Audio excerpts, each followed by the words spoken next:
for hanging out. That was fun. I think that's the last time I'm going to watch the movie for a long time. It was good. It was fun. I was just asking him about the difference in the rooms because it premiered at Sundance and then it was in Berlin where he got a special prize for just being so awesome, I think. Something like that. And how the rooms are different a little bit. Yeah, well, they're technically different. The sound moves around differently.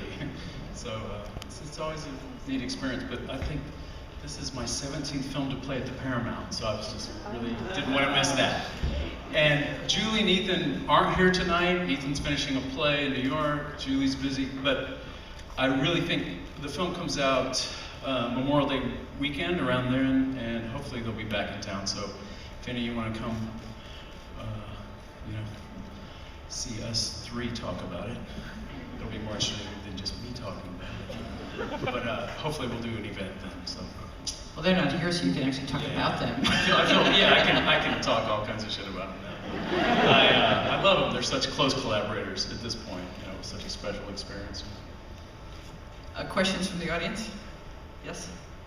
The writing process between the three of you, when did y'all get together and say, okay, it's time to do this thing, and the subject matters that you wanted to talk about this time around, how did that go about? The question is, how is the writing process between the three of them? How did they figure out it was time, and how does it work?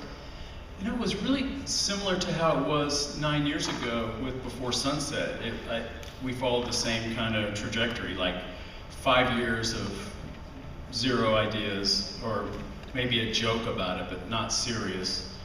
And then we kind of realized Jesse and Celine are still alive in us, and maybe we're at some new place, and we start talking about it. And then at some point, we three get together and really, work on an outline. And then we spend a couple more years just talking about it. It's great to have this gestation time. So, but then at some point, it's just to sit in the room and do the really hard work. I mean, this was so intense. I got him over to Greece, like at the beginning of pre-production. We'd been working on it for a while, but we sat in a room for 7 weeks and just script and workshopped it and rehearsed it, and it's pretty meticulous, grueling process, so. It's funny because they're actors. Is it because you say it's script and workshop? Is it literally like writing and then them feeling their way through it in a way? Yeah, we just read scenes out loud and just keep working on it. At some point we go on location and start rehearsing it there. Because a lot of the camera moves, it has to be really meticulously planned out. I've often felt people thought it was improvised, like they just turn on camera, but none of the three films ever have been. We've always really scripted, for what it's worth. Yes?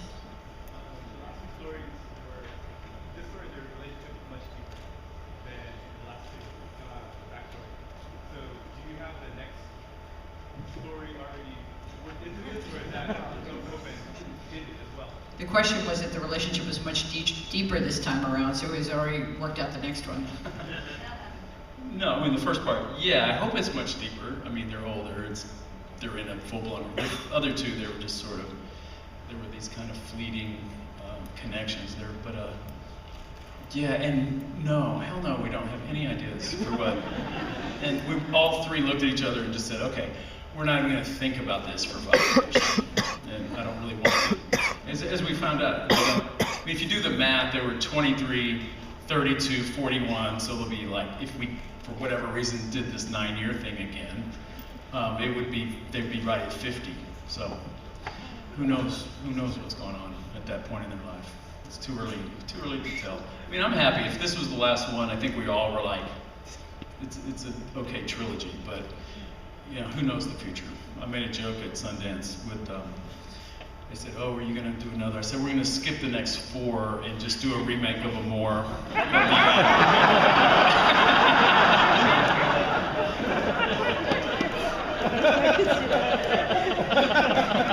So there's your answer. We got it figured out. You up top? I see it. Oh, you want to get? You can see it. Probably see it. Yeah. The balcony always gets kind of boned here. You can't see it. Yeah, sure. Go ahead. Just about your work in general. What, as a writer, as a filmmaker, I guess also just question is, what inspires Rick as a writer in general? That's a big question. What inspires me? Not this question, unfortunately. I was like, what inspires me? Anything, just being alive, you know? Anything can be a movie, you know? I got a pretty low threshold. What can be? I can say as somebody who knows him, I mean, he's pretty engaged in a lot of things. You know, he's an avid sports player and watcher and always paying attention to movies, and he's somebody who seems to really enjoy life in a way that's pretty interesting. Family. That's a big question, yeah. Well, it's all in here, you know. It's a good movie to kind of throw everything you're thinking into, so. Yes? The long takes blow me away. Two-part question. First of all, what was the longest? How long was the longest take? And second of all, when you do those, especially that one early on, do you do more than one take? The question is about the long takes and how amazing they are. I think the longest take is the car scene. I think that's technically over 13 minutes. And we do a cutaway, no one remembers, but there's a cutaway, kind of a POV of the ruins. But we come back to the same take. So that was it. At that point in the movie, I just felt, if you've seen the first two movies, I think it's an opportunity to just hang out with Jesse and Celine in what feels like real time. And you can look at both of them. I didn't want to, you know, manipulate that, just so you could sort of hang out with them. But that's one take. Yeah, we did one take. We just cut back to it. But I think on that day, we did, I think we did 3 takes total on that day of that particular shot. It was such a long shot in Greece. It was like a 40-minute lockup of that highway. Only in Greece could you get away with that. They were like, hey, cool, you know, no one cared. Here, you know, 5 minutes, people would just be going crazy. But 40-minute lockup on that highway. And yeah, to turn around and go back, yeah, that was our day.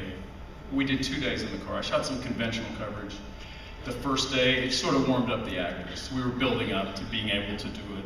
I mean, Julie and Ethan, I mean, you can't just do that technically. You really need actors who can do that. So that's a tribute to them.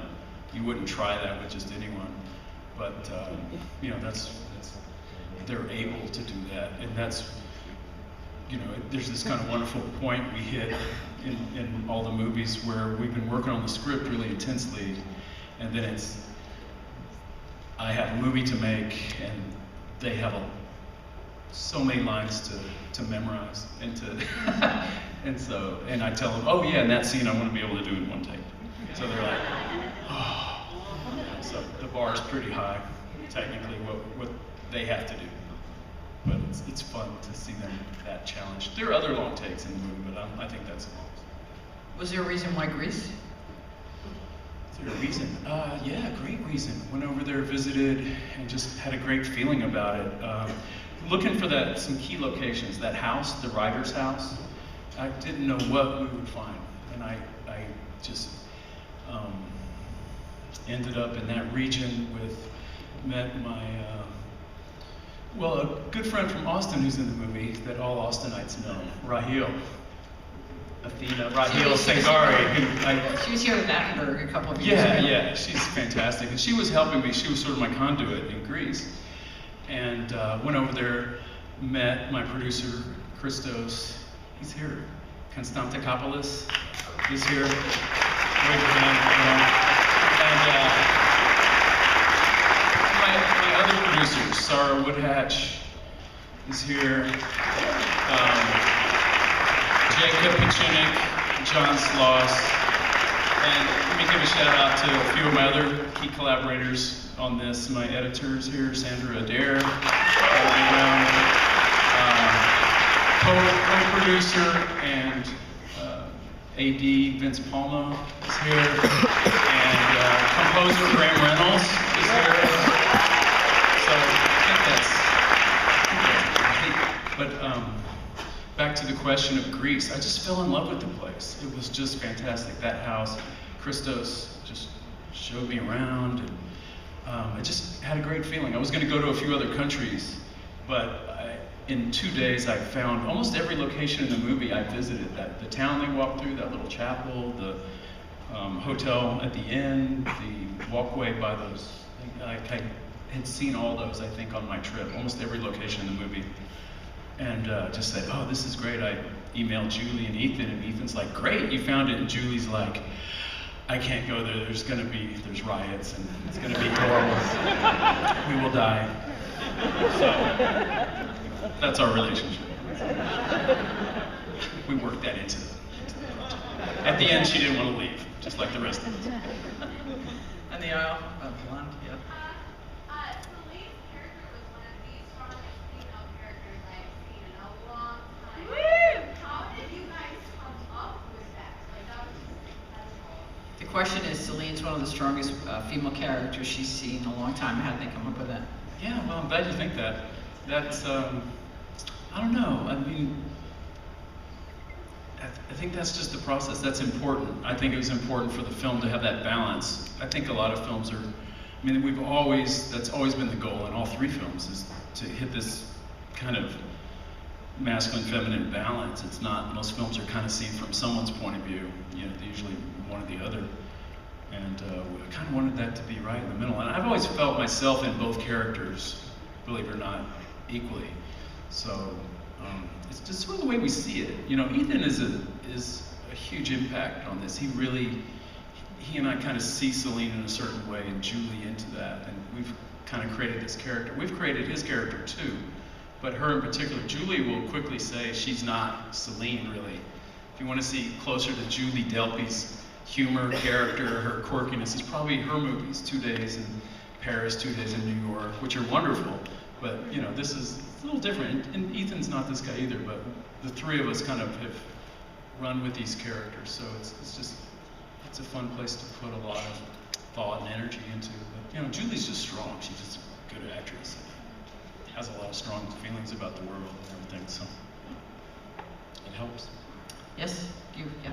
For a storyline to go in 20 years, what kind of vision is there going into it in the beginning, if there is any, and if there wasn't, do you see it after you made the first film? Like, what is that process like? Is the question, were we thinking of this 18 years ago, or? Yeah. No. Did not have it come to nothing. Yeah, it came to pass. I mean, it's been an interesting journey, 18 years of these characters. Like after the first film, that was just something, you know, a film I really wanted to make, felt I had to make. But the idea that we would be here 18 years with 2 more films would have been crazy at that time. But I mean, we did have this very intense relationship making this movie. It was this wonderful creative experience for the 3 of us. And we knew that was special, but the big leap for us for 9 years later to revisit them. I mean, no one wanted a sequel. I mean, no one ever asked about it. Maybe some people asked, oh, did they meet again in 6 months or something? But I mean, no one, I mean, we always joke this is the lowest grossing film to ever spawn a sequel. Back then, I can confidently say these are the lowest grossing films to ever be a trilogy or whatever we are now. It makes no sense, you know.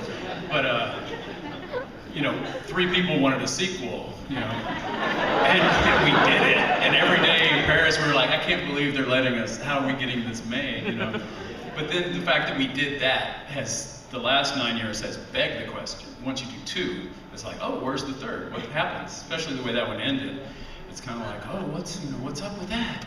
So we were almost rebelling for years when people asked. We're like, okay, we're just not going to do one. You know, we just don't. You know, but we got over that. And just zoned out the world, and we're able to just concentrate on these characters again and have fun with it the same way. But